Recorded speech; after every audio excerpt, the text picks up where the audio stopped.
এই ভিডিওটোত আমি জানিম আসাম হিষ্টৰী আৰম্ভণিৰ পৰা শেষলৈকে। এইটো আমাৰ পাৰ্ট ৱাইজত হ'ব। MCQ আমি আলোচনা কৰিম। প্ৰথম এইটো পাৰ্ট হয়, ভিডিওটো সম্পূৰ্ণকৈ চাই লওক।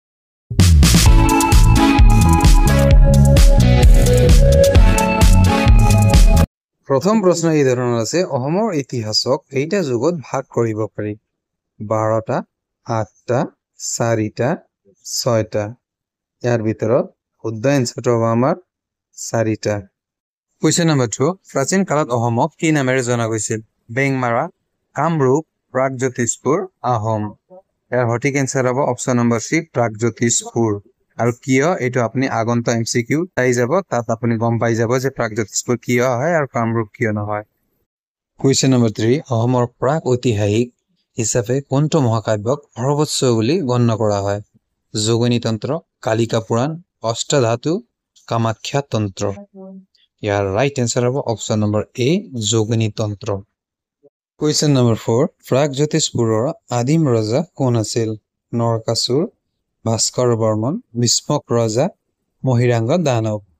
ইয়াৰ ভিতৰত ৰাইট এনসাৰ হ'ব অপশ্যন নম্বৰ D, মহিৰাংগ দানৱ। এইটো নৰকাসুৰৰো আগত আছিল ৰজাজন। কুৱেশ্যন নম্বৰ 5, নৰকাসুৰে কোনটো বংশ স্থাপনা কৰিছিল? বৈষ্ণৱ বংশ, ভৌমা বংশ, কিৰাত বংশ আৰু দানৱ বংশ। ৰাইট এনসাৰ হ'ব অপশ্যন নম্বৰ B, ভৌমা বংশ। এইবিলাক আমাৰ অসম হিষ্টৰীৰ প্ৰথম হয়। কুৱেশ্যন নম্বৰ 6, ঘটকাসুৰক কোনে হত্যা কৰিছিল? শ্ৰীকৃষ্ণ, নৰকাসুৰ, অনিৰুদ্ধ, ভীষ্মক ৰজা। ইয়াৰ ভিতৰত সঠিক এনসাৰ হ'ব আমাৰ অপশ্যন নম্বৰ B, নৰকাসুৰে ঘটকাসুৰক হত্যা কৰিছিল। কুৱেশ্যন নম্বৰ 7, প্ৰাক ইতিহাসৰ অনুসৰি নৰকাসুৰৰ মাতৃৰ নাম কি আছিল? Option number A, Savitri, B, Dharitri, C, Lata Devi, D, Mahalakshmi. ইয়াৰ ভিতৰত ৰাইট এনসাৰ হ'ব option number B, Dharitri. Next question, Assam অঞ্চলত সংকলিত হোৱা মধ্যযুগীয় গ্ৰন্থ দুটাৰ নাম হ'ল কালিকা পুৰাণ, যোগিনী তন্ত্ৰ, অৰ্থশাস্ত্ৰ বা A আৰু B দুয়োটাই। সঠিক এনসাৰ হ'ব আমাৰ অপশ্যন নম্বৰ D, A আৰু B দুয়োটাই, কালিকা পুৰাণ আৰু যোগিনী তন্ত্ৰ। কুৱেশ্যন নম্বৰ 9 আলোচনা কৰিম। যোগিনী তন্ত্ৰত দুজন দেৱীক পূজাৰ বাবে উৎসৰ্গিত কৰা হয়। ইয়াৰ ভিতৰত এজন দেৱী কালী, আন এজনী দেৱী হ'ল দুৰ্গা, কামাখ্যা, মনসা, লক্ষ্মী। ইয়াৰ ভিতৰত এজনী দেৱী হ'ল Kamakhya, option number B। Question number 10, Narakasura আৰু নৰকাসুৰৰ সেনাপতি মুৰা ইয়াক কোনে হত্যা কৰিছিল? বিষ্ণু, ঘটকাসুৰ, শিৱ বা কৃষ্ণ ভগৱান। ইয়াৰ ভিতৰত ৰাইট এনসাৰ হ'ব অপশ্যন নম্বৰ D, শ্ৰীকৃষ্ণই মুৰাক হত্যা কৰাৰ বাবে শ্ৰীকৃষ্ণক আৰু এটা নামেৰে পৰিচিত, শ্ৰীকৃষ্ণ গোবিন্দ হৰে মুৰাৰী। এই নামটো তেওঁ মুৰাক হত্যা কৰাৰ কাৰণে পাইছিল। কুৱেশ্যন নম্বৰ 11, প্ৰাগজ্যোতিষপুৰৰ কোনজন ৰজাই মহাভাৰতত ভাগ লৈছিল? নৰকাসুৰ, ভগদত্ত, ভাস্কৰ বৰ্মন, ভীষ্মক। সঠিক এনসাৰ হ'ব আমাৰ অপশ্যন নম্বৰ B, ভগদত্তই মহাভাৰতত ভাগ লৈছিল।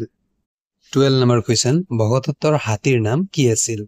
বিব্ৰজ, হস্তি, চেতন, সুপ্ৰতিকা। ভগদত্তৰ হাতীৰ নাম আছিল সুপ্ৰতিকা, অপশ্যন নম্বৰ D ইয়াৰ সঠিক এনসাৰ হ'ব। নেক্সট, গুৱাহাটীত যিটো আমাৰ দীঘলী পুখুৰী আছে, সেইটো কাৰ লগত জড়িত? নৰকাসুৰৰ লগত, না ভগদত্তৰ লগত, না ঘটকাসুৰৰ লগত, না বাণ ৰজাৰ লগত। ইয়াৰ ভিতৰত ৰাইট এনসাৰ হ'ব অপশ্যন নম্বৰ B, ভগদত্তৰ লগত। প্ৰাচীন কালত বিদৰ্ভৰ ৰজা কোন আছিল? ভীষ্মক, বাণ ৰজা, পুষ্য বৰ্মন, শ্ৰীকৃষ্ণ। ইয়াৰ ভিতৰত ৰাইট এনসাৰ হ'ব অপশ্যন নম্বৰ A, ভীষ্মক ৰজা। কুৱেশ্যন নম্বৰ 15, ৰুক্মিণী কাৰ কন্যা আছিল? বাণ ৰজা, কুমাৰ বৰ্মন, ভীষ্মক, গান্ধাৰী। ৰুক্মিণী আমাৰ ভীষ্মক ৰজাৰ কন্যা আছিল। 16 নম্বৰ, আসুৰ ৰাজ্য শোণিতপুৰ কোনে প্ৰতিষ্ঠা কৰিছিল? ভীষ্মক, বাণ ৰজা, মৰীচি, ঘটকাসুৰ। ৰাইট এনসাৰ হ'ব অপশ্যন নম্বৰ C, মৰীচিয়ে শোণিতপুৰ ৰাজ্য প্ৰতিষ্ঠা কৰিছিল। মধ্য অসমত নৰকাসুৰৰ সমসাময়িক ৰজা কোন আছিল? মৰীচি, বাণ ৰজা, ভীষ্মক ৰজা, ঘটকাসুৰ। নৰকাসুৰৰ সমসাময়িক আছিল বাণ ৰজা। নেক্সট কুৱেশ্যন, বাণ ৰজা কাৰ পুত্ৰ আছিল? বাসুদেৱ, বলি, শিৱ या কালী। ৰাইট এনসাৰ হ'ব অপশ্যন নম্বৰ B, বলি বা মহাবলী। এই মহাবলী কোন হয় জানেনে? এই মহাবলী ভক্ত প্ৰহ্লাদৰ নাতি হয় মহাবলী আৰু মহাবলীৰ পুত্ৰ হয় আমাৰ বান ৰজা। কুৱেশ্যন নম্বৰ 19 নাতি অনিৰুদ্ধক উদ্ধাৰৰ বাবে শ্ৰীকৃষ্ণ তেজপুৰত অহাৰ সময়ত তেজপুৰৰ ৰজা কোন আছিল? বানাসুৰ, মহাবলী, মহিষাসুৰ আৰু ভীষ্মক। ইয়াৰ ভিতৰত সঠিক এনচাৰ হ'ব অপশ্যন নম্বৰ এ বানাসুৰ বা বান ৰজা একেই হয় দুজন। বান ৰজা শিৱৰ এজন মহান ভক্ত আছিল। তেওঁৰ গাত ইমান শক্তি আছিল যে 1000টা বাহুৰ শক্তি তাৰ গাত আছিল বান ৰজাৰ হাতত। 20 নম্বৰ প্ৰশ্ন বান ৰজাৰ কন্যাৰ নাম কি আছিল? উষা, চিত্ৰলেখা, কোমল, ৰুক্মিণী। বান ৰজাৰ জীয়ৰী বা কন্যা আছিল আমাৰ উষা। অপশ্যন নম্বৰ এ। কুৱেশ্যন নম্বৰ 21 প্ৰাচীন নগৰ বেংমাৰা বৰ্তমান কি নামেৰে জনা যায়? তিনিচুকীয়া, গুৱাহাটী, ডিব্ৰুগড়, তেজপুৰ। প্ৰাচীন নগৰ বেংমাৰা বুলিলে আমি তিনিচুকীয়াক বৰ্তমানে জানো। অপশ্যন নম্বৰ এ। কুৱেশ্যন নম্বৰ 22 দানৱ বংশৰ সঠিক ক্ৰম কি হ'ব? আপোনালোকে মিলাই চাই ল'ব। অপশ্যন নম্বৰ এ মহিৰংগ দানৱ, চাম্বাসুৰ, ৰত্নাসুৰ, ঘাটকাসুৰ। অপশ্যন নম্বৰ এটো ইয়াৰ সঠিক এনচাৰ হ'ব। এইটো আছিল আমাৰ দানৱ বংশৰ ক্ৰম। এতিয়া আমি ইণ্টাৰ কৰিম চতুৰ্থ শতিকাত, মানে আমাৰ বৰ্মন বংশৰ আৰম্ভণি হ'ব এতিয়াৰ পৰা। কোন শতিকাত অসমত প্ৰাচীন যুগৰ আৰম্ভণি হৈছিল? তৃতীয় শতিকা, চতুৰ্থ শতিকা, ষষ্ঠ শতিকা, দ্বিতীয় শতিকা।